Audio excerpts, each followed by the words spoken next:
अस्सलाम वालेकुम friends, I hope you are doing well.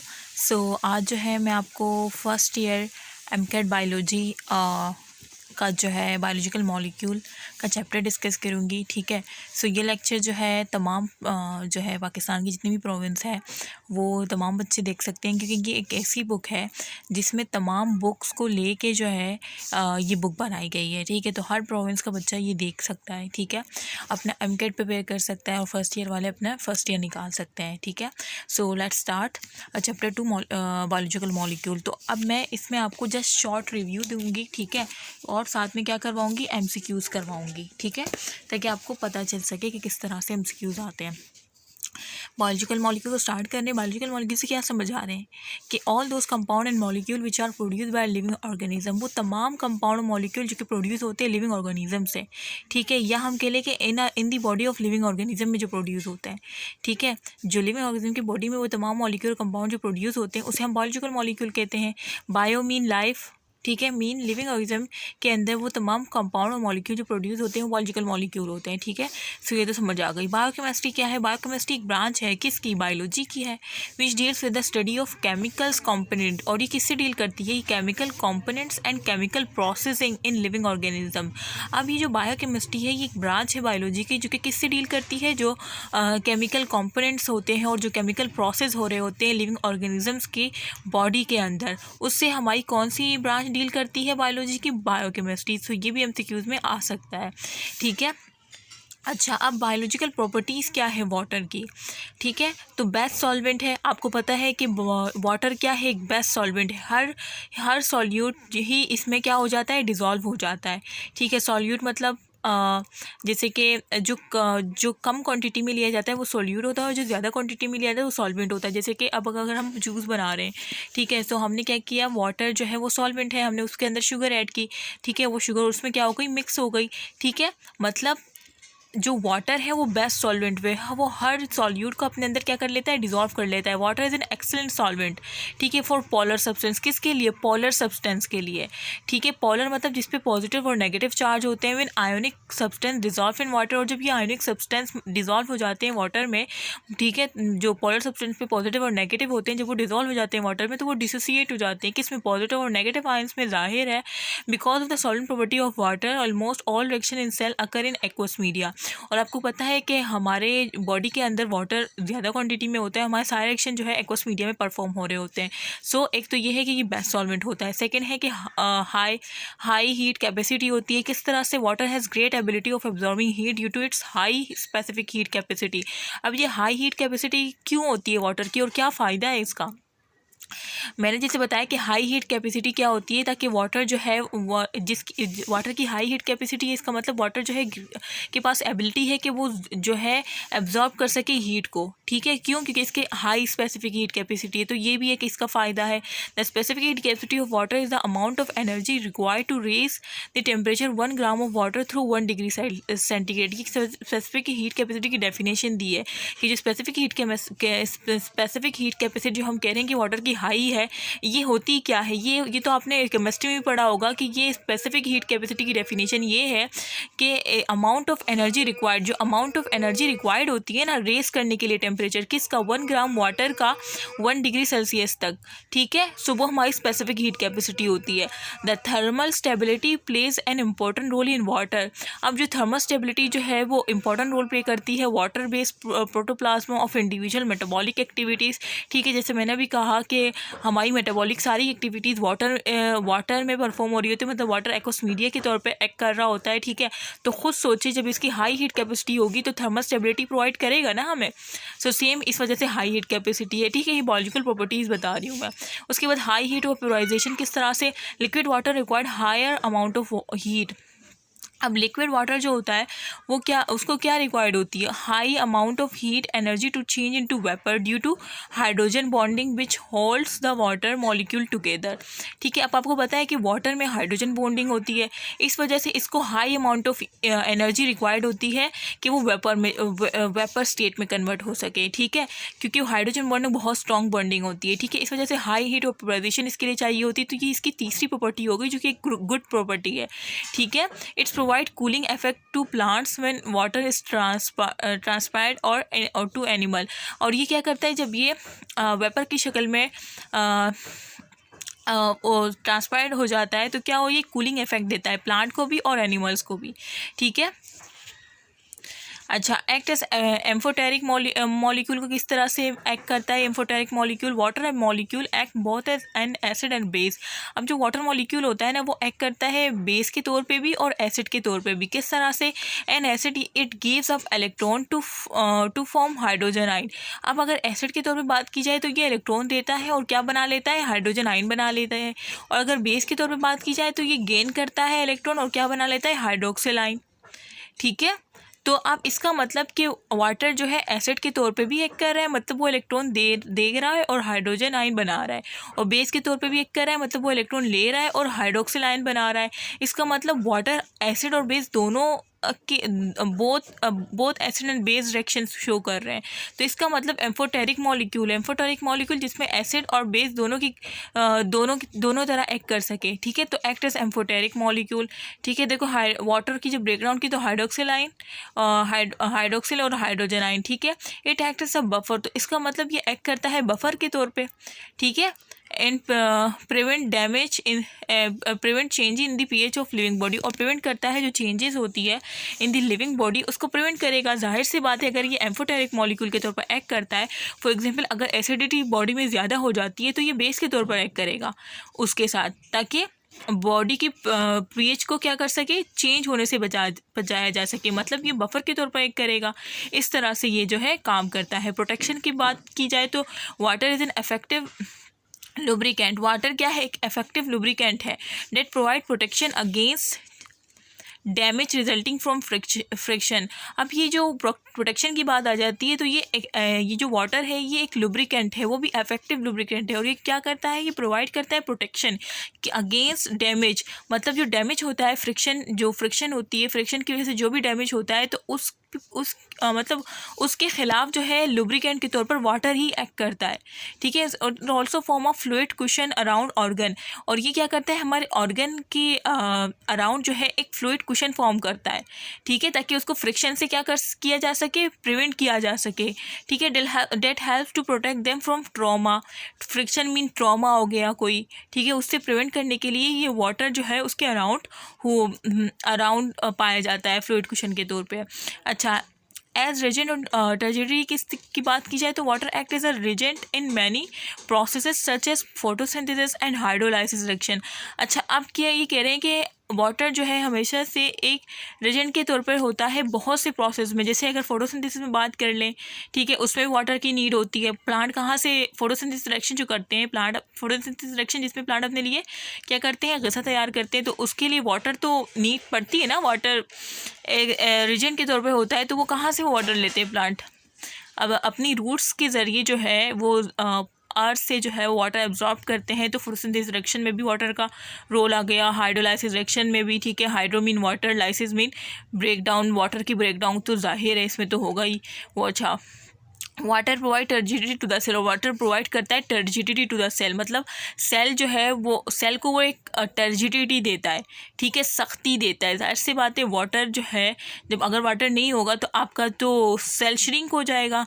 तो जो टर्जिट रहता है आपका सेल, वो वाटर की वजह से होता है, क्योंकि वाटर उसके अंदर होता है। ठीक है। सो ये मैंने टर्जिडिटी, रेजेंट सब कुछ बता दी, सारी प्रॉपर्टीज़। अब जब MCQs पूछूंगी ना तो फिर आप लोग मुझे आंसर कीजिएगा। अच्छा, उसके बाद आता है बायो एलिमेंट। बायो एलिमेंट क्या है, ये सारे हमारे बायोकेमिकल कंपोनेंट है। The element which are use in formation of various chemical compound. जो बायो एलिमेंट्स होते हैं ये वो एलिमेंट्स होते हैं जो कि यूज़ होते हैं formation of various chemical compound from which living organism are made. ठीक है। जिसकी वजह से जो फ्रॉम विच, जिस मतलब लिविंग ऑर्गेनिज्म जो बने हुए हैं उसे बायो एलिमेंट कहते हैं। ठीक है। Out of 92 natural occurring chemical compound है। कितने हैं ये MCQs आते हैं कि कितने हमारे पास केमिकल कंपाउंड है, 92, और only 16 are found to bio element. और उसमें सिर्फ 16 जो है वो बायो एलिमेंट है। और आउट ऑफ दी 16 जो है वो क्या है, only 6 bio element account for 99% of the total mass of human body. तो आपको समझ आया मैंने क्या पढ़ा?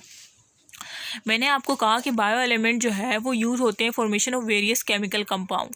ठीक है। जिससे हमारी बॉडी बनी हुई होती है वो बायो एलिमेंट है।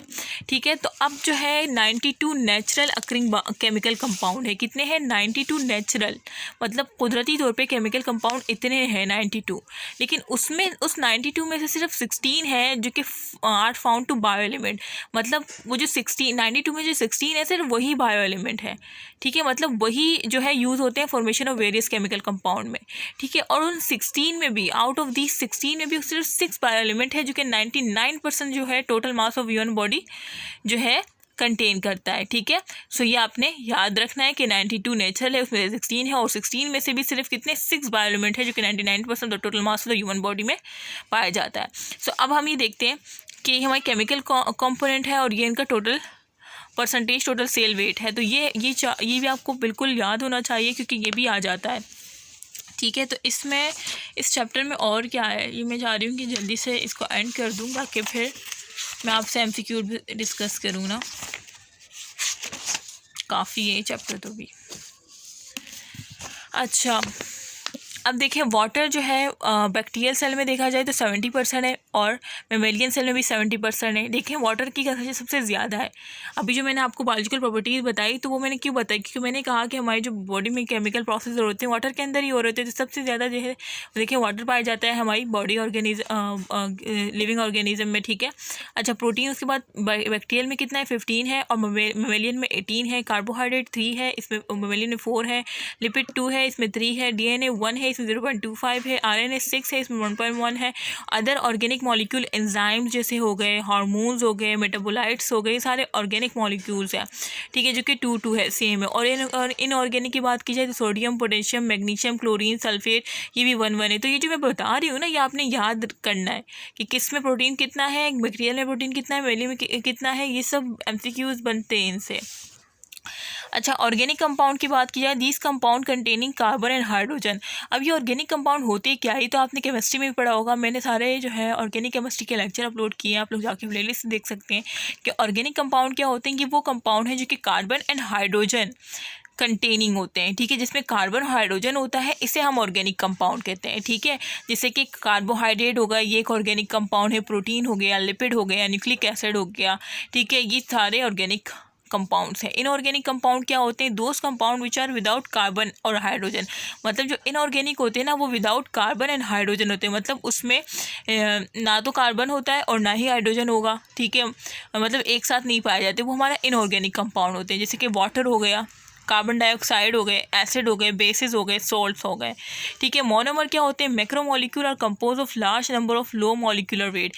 अब ये मोनोमर क्या होते हैं? मोनोमर बहुत सारे मोनोमर मिलकर मैक्रोमोलिक्यूल की फॉर्मेशन करते हैं। तो वो यही कह रहे हैं कि मोनोमर क्या होते हैं? मोनोमर जो है ना स्मॉल मॉलिक्यूल होते हैं जो कि लार्ज मॉलिक्यूल मतलब मैक्रोमोलिक्यूल की फॉर्मेशन में पार्टिसिपेट करते हैं।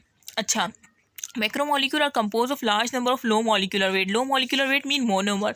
मतलब ये जो मैक्रोमोलिक्यूल है, मैक्रोमोलिक्यूल जैसे कार्बोहाइड्रेट, प्रोटीन, लिपिड, ये सब जो है ये लो molecular weight mean building blocks कह लो या सब यूनिट कह लो, जिसे हम क्या कहते हैं मोनोमर, उससे बने होते हैं। जैसे कि अगर प्रोटीन क्या है? एक मैक्रोमोलिक्यूल है, तो ये लो मॉलिक्यूल या सब यूनिट या बिल्डिंग ब्लॉक्स या मोनोमर कह रहे हैं। तो इसका मोनोमर क्या है? Amino acid. बहुत सारे अमाइनो एसिड मिलके जो है प्रोटीन की फॉर्मेशन करते हैं। इस तरह से बहुत सारे ग्लूकोज मिलके कार्बोहाइड्रेट की फॉर्मेशन करते हैं। ठीक है, अच्छा मैक्रोमोलिक्यूल जो समझ आई हुई होगी, huge and highly organise molecule जैसे protein, carbohydrate, lipid, nucleic acid which form the structure and carry out the activities of cell, जो कि फॉर्म करते हैं स्ट्रक्चर और कैरी करते हैं out of the activities of the cell की activity. जैसे प्रोटीन की अगर मैं एग्जाम्पल दूँ तो हमारी पूरी बॉडी कौन प्रोटीन इन नेचर है, तो स्ट्रक्चर में पार्टिसिपेट कर रही है या नहीं। इस तरह से एंजाइम्स जो है वो क्या कर रहे हैं? केमिकल एक्शन में पार्टिसिपेट कर रहे हैं। ठीक है, so carry out activities of cell, different activities of cell. So macromolecule का ये काम है। जो मैक्रोमोलिक्यूल होते हैं ये आपने जब देखे हैं ये डिफरेंट स्ट्रक्चर और एक्टिविटीज़ परफॉर्म कर रहे होते हैं। ठीक है, इसको हम मैक्रोमोलिक्यूल कहते हैं। Macromolecule can be divide into 4 major group. अब जो मैक्रोमोलिक्यूल है उनको 4 मेजर ग्रुप में डिवाइड किया गया है। ठीक है, जो कि क्या है? Protein, carbohydrate, lipid and nucleic acid. ठीक है, कंडेंसेशन क्या होती है? It the process by which 2 monomer join together with the release of water molecule को कंडेंसेशन क्या होगी? एक ऐसा प्रोसेस जिसमें दो मोनोमर जो है वो ज्वाइन होते हैं और रिलीज होता है किसका, वाटर मॉलिक्यूल का, उसको हम क्या कहते हैं, कंडेंसेशन रिएक्शन। इट इज़ ये तो आपको पता ही होगा कि जब भी, जैसे कि अब ये जो मोनोमर, मैंने कहा कि बहुत सारे मोनोमर मिलकर मैक्रोमॉलिक्यूल की फॉर्मेशन करते हैं, तो ये मोनोमर किस तरह से जुड़ते हैं, कोई प्रोसेस होगा ना, तो वो प्रोसेस कंडेंसेशन होता है। अगर दो मोनोमर आपस में जुड़ेंगे तो एक वाटर मॉलिक्यूल रिलीज होगा, ठीक है, तो वो दो मोनोमर आपस में ज्वाइन हो जाएंगे। दो मोनोमर आपस में ज्वाइन होने के लिए उनको एक रिलीज करना पड़ेगा वाटर, जो, ठीक है, तो वो इस तरह से ज्वाइन होते जाएंगे, कंडेंसेशन प्रोसेस के थ्रू ज्वाइन होते जाएंगे और रिलीज ऑफ वाटर होता जाएगा, इसको कंडेंसेशन कहते हैं। In this process two monomer join together, ठीक है, ज्वाइन होंगे together when a hydroxyl group is remove from one monomer, एक मोनोमर से हाइड्रोक्सिल ग्रुप रिमूव होगा और दूसरे मोनोमर से हाइड्रोजन ग्रुप रिमूव होगा, ठीक है, फ्रॉम अदर मोनोमर, और इस तरह से हाइड्रोक्सिल और हाइड्रोजन क्या बन गए, वाटर बन गए, तो इस वाटर की शक्ल में रिलीज हो जाएगा। This type of condensation called dehydration. अब इस टाइप ऑफ कंडेंसेशन को आप डिहाइड्रेशन भी कह सकते हैं। डी मतलब रिमूवल, हाइड्रेशन मतलब वाटर की रिमूवल, ठीक है, वाटर की रिमूवल ही हो रही है ना, एक मोनोमर से हाइड्रोक्सिल जा रहा है, दूसरे से हाइड्रोजन जा रहा है, तो वाटर बन गया, वाटर रिमूव हो रहा है, तो हम इस कंडेंसेशन को डिहाइड्रेशन भी कह सकते हैं। तो ये एमसीक्यूज भी आया था एमकेट में भी, और आपके फर्स्ट ईयर एग्जाम में भी आ सकता है कि the condensation is also called dehydration, ठीक है, dehydration synthesis, because water is remove, क्योंकि वाटर रिमूव हो रहा है, मीन डिहाइड्रेशन हो रही है, और वाटर के रिमूवल से बॉन्ड फॉर्म हो रहा है, बॉन्ड की सिंथेसिस हो रही है, ठीक है। अगर मैं आपको यहाँ पे करके दिखाऊं, ठीक है, ये मैंने आपके लिए बुक मंगवाई है और बिल्कुल न्यू बुक है, आप देख भी सकते हैं। सो मैंने कहा कि आप लोग को शॉर्ट से पढ़ाऊँ ताकि आप लोग बस जल्दी से जो है कॉन्सेप्ट गेन करें और फिर मैं आप लोग को एमसीक्यूज़ करवाऊँ, ठीक है।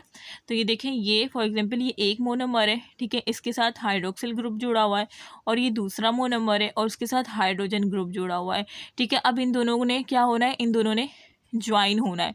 तो जब ये लोग किस तरह से ज्वाइन होंगे, ये यहाँ पे अगर मैं आपको दिखाऊँ, तो अब ये वाला, ये इसका, इस मोनोमर का ये हाइड्रोजन और इस मोनोमर का ये हाइड्रोक्सिल ग्रुप, ये जो है ये रिलीज़ होगा, ठीक है, रिलीज़ होगा H2O की फॉर्म में। तो जब ये रिलीज़ होगा तो ये दोनों मोनोमर देखें आपस में जुड़ गए और ये वाटर रिलीज़ हो गया, तो ये कंडेंसेशन रिएक्शन होता है। और इस कंडेंसेशन को हम डिहाइड्रेशन इस वजह से कहते हैं क्योंकि removal of water is also called dehydration. So condensation is also dehydration synthesis, ठीक है। सो ये हो गया। अच्छा, अब आ जाते हैं हम हाइड्रोलाइसिस। एक होता है हाइड्रोलाइसिस, ये मैं कंडेंसेशन मैंने क्यों पढ़ाया, मैंने सबसे पहले आपको डिफरेंस समझाया, ऑर्गेनिक क्या होते हैं, इनऑर्गेनिक क्या होते हैं, फिर मोनोमर, मैक्रोमोलिक्यूल, क्योंकि आगे मैं आपको कार्बोहाइड्रेट, प्रोटीन, ये सब बहुत डिटेल में पढ़ाने जा रही हूँ, तो आपको पता होना चाहिए कि ऑर्गेनिक क्या है, कार्बोहाइड्रेट, प्रोटीन, और इनऑर्गेनिक क्या है, और मोनोमर मिल के मैक्रोमोलिक्यूल और किस तरह से करते हैं, रिएक्शन होता है कंडेंसेशन के थ्रू, सारे मोनोमर इस तरह से मिलते हैं और मैक्रोमोलिक्यूल की फॉर्मेशन करते हैं। अब मैं आपको दूसरा रिएक्शन पढ़ाने जा रही हूँ, हाइड्रोलाइसिस, ठीक है। वो क्या हो, a process during which polymer are broken down into their subunit। अब ये एक ऐसा प्रोसेस है जिसमें क्या होता है, ये पॉलीमर ही टूट जाता है, किसमें, सब यूनिट में, ठीक है। कंडेंसेशन में क्या हो रहा था, मोनोमर मिलकर पॉलीमर बना रहे थे, मीन मैक्रोमोलिक्यूल बना रहे थे। यहाँ पे क्या हो रहा है कि प्रोसेस, ये हाइड्रोलाइसिस में क्या होता है, पॉलीमर ब्रेक डाउन होते हैं सब यूनिट में, मतलब मोनोमर में, ठीक है। और इसमें क्या होता है, एडिशन ऑफ वाटर होता है, ठीक है, इसमें एडिशन ऑफ वाटर होता है, जबकि कंडेंसेशन में रिमूवल ऑफ वाटर था, ठीक है। तो ये एडिशन ऑफ वाटर होगा, इसको हाइड्रोलाइसिस कहते हैं, ठीक है। It just reverse the condensation, ये रिवर्स है कंडेंसेशन की। जिस तरह से मैंने आपको पीछे ड्रॉ करके दिखाया था कंडेंसेशन रिएक्शन, अगर मैं आपको यहाँ हाइड्रोलाइसिस करके दिखाऊं तो देखें, पीछे आपने कंडेंसेशन में क्या देखा था कि वो दोनों मोनोमर वाटर की रिमूवल से जो है वो इस तरह से ज्वाइन हो गए थे। तो अब क्या होता है हाइड्रोलाइसिस में, यही जो पॉलीमर बना है ना, इसको क्या करते हैं, इसमें वाटर ऐड करते हैं, ठीक है। इसमें जो है आपने क्या किया, वाटर को ऐड किया, मतलब ये एरो के यहाँ पे लिख दिए, मतलब ये वाटर आपने ऐड कर रहे हैं। तो जब आप वाटर ऐड करेंगे तो क्या होगा, एक मोनोमर के साथ हाइड्रोजन लग जाएगा और दूसरे मोनोमर के साथ क्या लग जाएगा, हाइड्रोक्सिल ग्रुप लग जाएगा। तो इस तरह से ये जो है इनके दरमियान ये जो बॉन्ड है ये टूट जाएगा और वाटर मॉलिक्यूल ऐड हो जाएगा, ठीक है। वाटर मॉलिक्यूल ब्रेक होके ऐड होगा, मतलब एक में हाइड्रोजन रहेगा, एक मोनोमर के साथ हाइड्रोजन अटैच होगा और दूसरे के साथ हाइड्रोक्सिल ग्रुप अटैच होगा। तो इस तरह से हाइड्रोलाइसिस होती है। ये डेफिनेशन भी आती है फर्स्ट ईयर एग्जाम में, और एमसीक्यूज़ भी आता है। एमसीक्यू इसका ये आता है कि reverse of condensation is called, आपको ऑप्शन दिए होंगे, तो हाइड्रोलाइसिस करेक्ट ऑप्शन।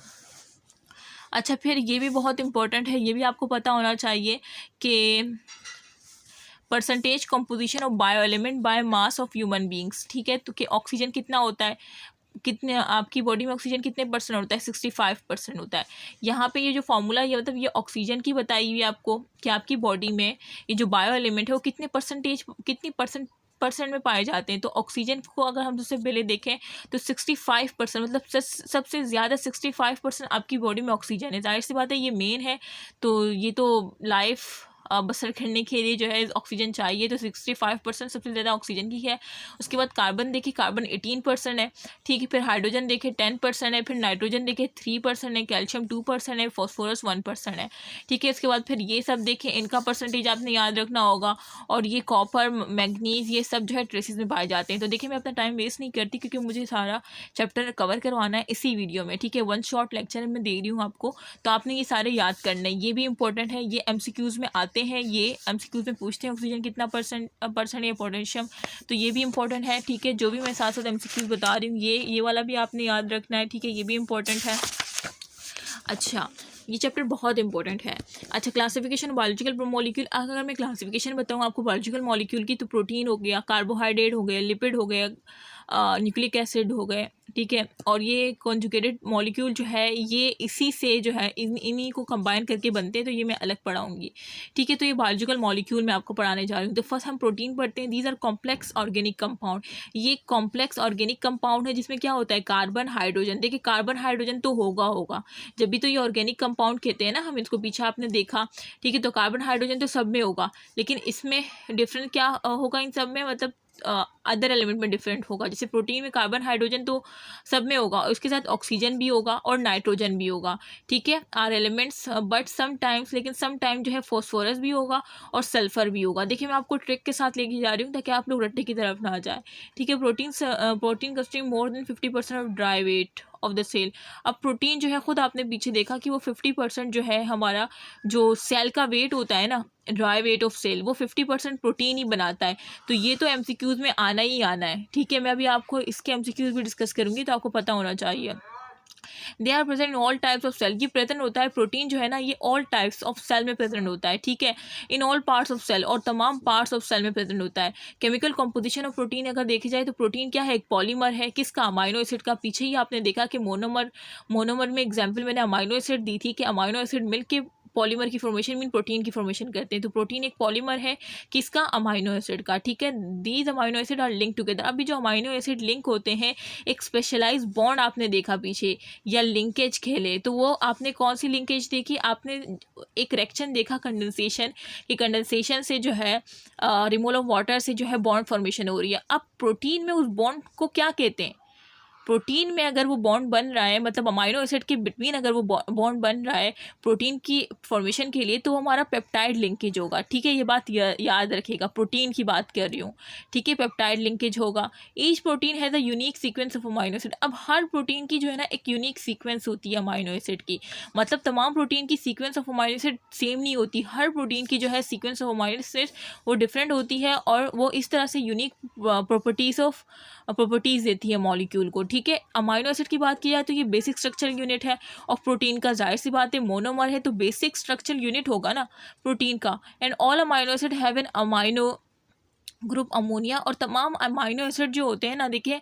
उनके पास क्या होता है, एक अमाइनो ग्रुप होता है NH2 और दूसरा कार्बोक्सिलिक ग्रुप होता है। कार्बोक्सिलिक ग्रुप किसको शो कर रहा है, एक एसिड ग्रुप, क्योंकि ये अमाइनो एसिड है। एसिड मतलब कार्बोक्सिलिक ग्रुप तो होगा, और अमाइनो मतलब NH2 ग्रुप तो होगा, तो इसमें कहीं भी रट्टा लगाने की बात ही नहीं आ रही, ठीक है। Attach to the same carbon atom, और ये दोनों ही अटैच होते हैं सेम कार्बन एटम में, और वो जो सेम कार्बन एटम पे अमाइनो और कार्बोक्सिलिक ग्रुप अटैच होते हैं उसको अल्फा कार्बन कहते हैं। ये सारे MCQs है। They have the general formula. General formula यहाँ पे नहीं दिया, मैं अगर आपको दिखाऊं तो देखिए ये कार्बन है, ये हमारा NH2 है, ठीक है, और ये कार्बोक्सिलिक ग्रुप है, ठीक है। और ये R है, ये चेंज होता रहता है हर प्रोटीन में, आपको ये R रेडिकल डिफरेंट मिलेगा, ठीक है। और ठीक है, अब पॉलीपेप्टाइड क्या होता है, amino acid are link together to form polypeptide, ठीक है। अब ये जो अमाइनो एसिड को अभी मैंने आपको बताया, तो ये अमाइनो एसिड लिंक होते हैं और फॉर्म करते हैं पॉलीपेप्टाइड ऑफ प्रोटीन, ठीक है।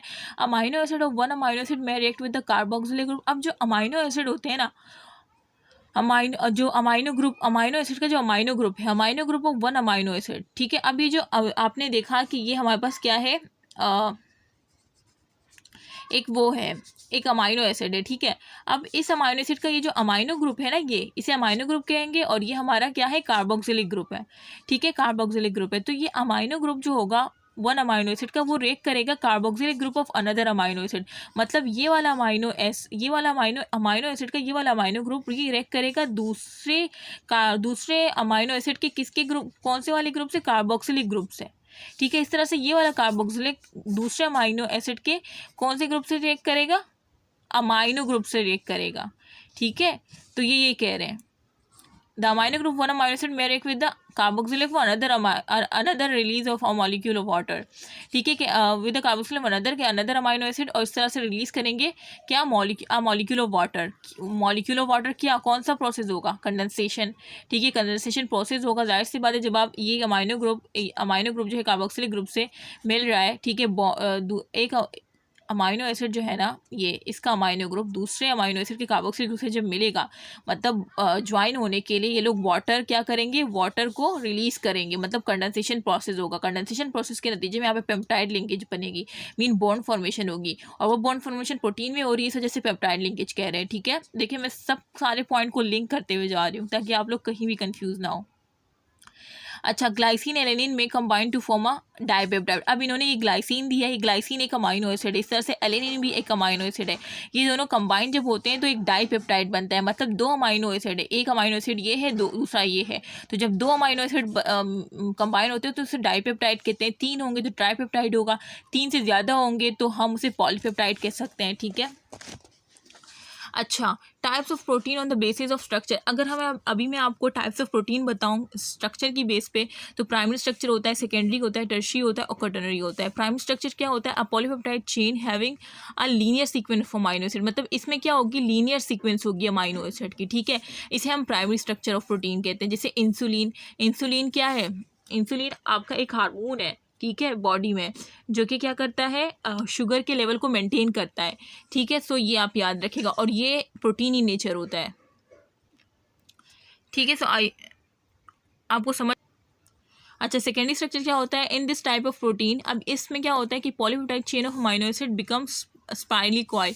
इसमें क्या आती है, बिल्कुल स्ट्रेट था प्राइमरी में, इसमें क्या होते हैं, थोड़े से कॉइल हो जाते हैं, यूँ थोड़े से कॉइल हो जाते हैं। This coiling result in formation of a rigid and tubular structure. तो ये एक रिजिड और ट्यूबुलर स्ट्रक्चर की फॉर्मेशन कर देता है, जिसे हम हेलिक्स कहते हैं, ठीक है।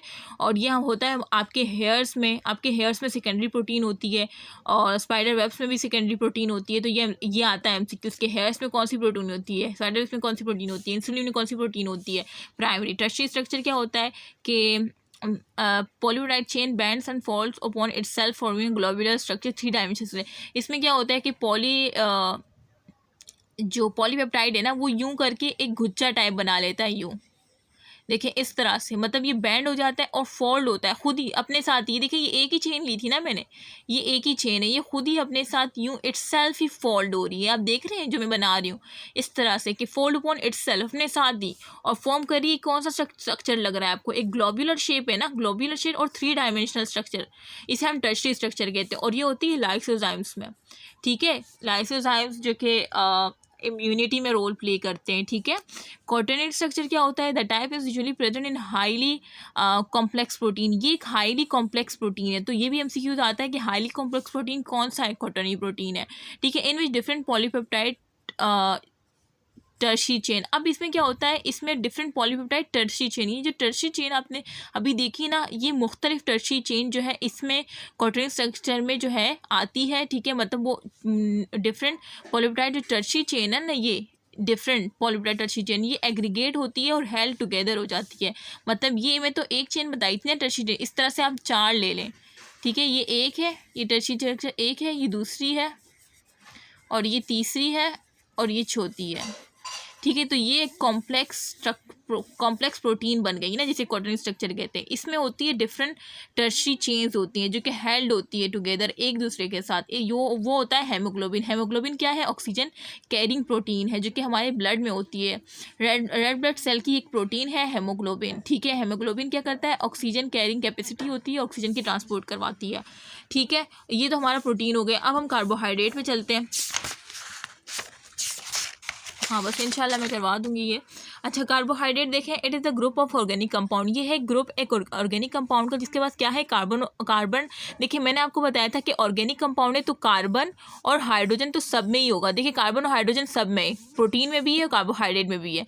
डिफरेंट क्या क्या आएगा, इसमें ऑक्सीजन होता है, ठीक है, in which hydrogen and oxygen, इसमें सिर्फ ऑक्सीजन है। जबकि आपने प्रोटीन में क्या देखा था कि उसमें ऑक्सीजन नाइट्रोजन भी है और सम टाइम फॉस्फोरस सल्फर भी आ जाता है, ठीक है। तो इसमें ऑक्सीजन नाइट्रोजन भी है और इसमें सिर्फ क्या है, ऑक्सीजन है, ठीक है। आप ये डिफरेंस याद रखना है, in which hydrogen and oxygen. और इसमें जो हाइड्रोजन और ये जो ऑक्सीजन है ये मोस्टली फाउंड होता है इन द सेम रेशो जो वाटर में होता है ना, 2:1। 2:1 मतलब क्या, H2O मतलब 2, हाइड्रोजन कितने हैं, 2, और ऑक्सीजन कितना, 1। तो ये यही कह रहे हैं कि जो ऑक्सीजन और जो हाइड्रोजन है ना, ये सेम रेशो में होते हैं जो वाटर की रेशो होती है।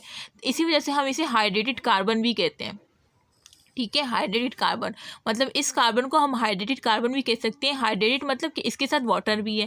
देखें ऑक्सीजन और हाइड्रोजन की जब सेम कंसंट्रेशन है वाटर की तरह ना, बिल्कुल सेम ही कह रहे हैं कि ये है, तो इस वजह से जो कार्बन बचा इसे हम बोलेंगे कि ये एक हाइड्रेटेड कार्बन है, मतलब इस कार्बन के साथ वाटर मॉलिक्यूल भी है, ठीक है। तो ये सारे एमसीक्यूज पॉइंट है। These are found about 1% by weight, और ये कितने परसेंट होता है, 1% बाय वेट होता है। एंड जनरली कॉल्ड शुगर, और इसको क्या कहते हैं, कार्बोहाइड्रेट को, इसको हम शुगर भी कहते हैं, सैकराइड्स भी कहते हैं। क्यों कहते हैं शुगर सैकराइड, शुगर तो स्वीट थिंग को कहते हैं ना, क्यों, इसी वजह से तो कहते हैं क्योंकि स्वीट होती है, ठीक है, due to their sweet taste. इसका स्वीट टेस्ट होता है, इस वजह से शुगर कहते हैं। या दूसरा हम सैकराइड को भी स्वीट टेस्ट की, सैकराइड भी मतलब शुगर की तरह ही हम कह सकते हैं, जिसका स्वीट टेस्ट होता है उसको हम सैकराइड ही शुगर कहते हैं। एक्सेप्ट पॉलीसैकराइड, सिवाय पॉलीसैकराइड के इसके तमाम जो क्लासिफिकेशन भी आप पढ़ेंगे उसमें स्वीट टेस्ट है सिवाय पॉलीसैकराइड की। ये एक एमसीक्यूज आता है कि किसका स्वीट टेस्ट नहीं होता, तो पॉलीसैकराइड के अलावा सबका स्वीट टेस्ट होता है। अच्छा ये 1% है, और आपने प्रोटीन देखा था कि वो 50% पाया जाता है। साथ में मैं डिफरेंस भी बता रही हूँ। अब क्लासिफिकेशन ऑफ कार्बोहाइड्रेट देखते हैं हम, ठीक है। और ये जो इस तरह से मैं पढ़ा रही हूँ ना, ये बिल्कुल शॉर्ट है, बिल्कुल शॉर्ट कह लें कि एक शॉर्ट रिव्यू दे रही हूँ मैं, और शॉर्ट रिव्यू नहीं बल्कि मैं काफ़ी अच्छा समझा रही हूँ और बहुत डिटेल में समझा रही हूँ। इसके बाद जब मैं आपको ये एमसीक्यूज़ करवाऊँगी ना यहाँ, तो फिर आपको पता चलेगा कि सेम एमसीक्यूज़ आए जो मैम ने कहा था, ठीक है। जैसे कि अब अगर मैं जितना भी हमने पढ़ा है ना, हमने यहाँ तक पढ़ा है। फॉर एग्जांपल हमने प्रोटीन कवर कर लिया, कार्बोहाइड्रेट देख लिया। अब अगर मैं आपको समझाऊँ ना, मतलब अब अगर थोड़े से हम एमसीक्यूज़ देखें ताकि आपको पता चले कि मैम ने जो एमसीक्यूज़ बोले कि ये आएंगे वो आए हुए, ठीक है। It is the most abundant carbohydrate in nature, ये तो अभी तक आपने नहीं पढ़ा, ठीक है, इसको स्किप करते हैं। अभी जो पढ़ा है सिर्फ हम उसको देखते हैं। कार्बोहाइड्रेट का अभी तक आपने नहीं पढ़ा। Which is the following polysaccharide, इसमें से कौन सा जो है पॉलीसैकराइड बनेगा, ये भी तक आपने नहीं पढ़ा। हाँ, जो नहीं पढ़ा उसको हम उसके जो पढ़ा है ना सिर्फ उसी के एमसीक्यूज देखते हैं।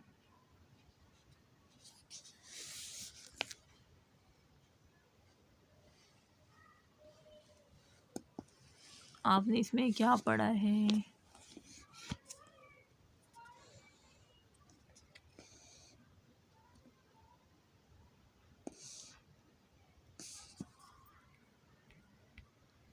अच्छा चलिए हम फिर वो एक साथ डिस्कस करेंगे, किस तरह से हमारा टाइम भी ज़ाया हो रहा है। अब क्लासिफिकेशन कार्बोहाइड्रेट देख लो, मोनोसेक्राइड, ऑलिगोसेक्राइड होते हैं, ठीक है, इसमें, और पॉलीसेक्राइड होते हैं, ठीक है, पॉलीसेक्राइड होते हैं। तो हम पहले मोनोसेक्राइड को देखते हैं। दीज आर सिंपल शुगर को मोनोसेक्राइड कहते हैं because they can not be hydrolyse further into simple sugar, क्योंकि ये फर्दर जो है हाइड्रोलाइज नहीं होता। देखें ये जो मैं जिस तरह से आपको पढ़ा रही हूँ, अगर आपको ये प्रोसेस समझ आ रहा है और आप लोग चाहते हैं कि मैं इसको कंटिन्यू करूँ तो काइंडली मुझे कमेंट करके बता दीजिएगा। अगर आप लोग चाहते हैं कि इस तरह से मैं आपको इस शॉर्ट बुक से पढ़ाऊँ और फिर मैं आपको जो है अनीस हुसैन किब्स और बाकी पास पेपर के एमसीक्यू डिस्कस करूँ, अगर आप लोग एग्री करते हैं तो मुझे बताइएगा, वरना फिर मैं इसको स्टॉप कर देती हूँ। तो आप ये फ़िलहाल ये वीडियो देखें और आपको अच्छी लग रही है तो फिर मैं इंशाल्लाह नेक्स्ट से फिर कार्बोहाइड्रेट का, वैसे मैंने आधा पढ़ा लिया है, फिर कार्बोहाइड्रेट से हम जो है इसको एंड कर देंगे। कार्बोहाइड्रेट उसके बाद क्या है, लिपिड है, न्यूक्लिक एसिड है, फिर कॉन्जुगेटेड प्रोटीन्स है, और ये फिर कुछ इंपॉर्टेंट पॉइंट्स हैं जो कि मुझे फिर बताने होंगे, ठीक है। उसके बाद फिर हम एमसीक्यूज़ देखेंगे, ठीक है। तो अगर आप लोग चाहते हैं कि मैं इस तरह से वीडियो बना के जो है अपलोड करूं तो मुझे ज़रूर बताइएगा, क्योंकि एक तो व्यूज़ से भी मुझे अंदाज़ा हो जाएगा ये वीडियो कितने लोग देखते हैं, कितने लाइक करते हैं, ठीक है, लाइक से और व्यूज़ से। और ऊपर से जो है आप लोग कमेंट भी कर दीजिएगा अगर आप लोग चाहते हैं कि इसको प्रोसीड करूँ, वरना फिर मैं जो है फिर बुक से ही पढ़ाना पड़ेगा अगर आप लोग को ये पसंद नहीं आ रही तो। ठीक है, ओके, अल्लाह हाफ़िज़।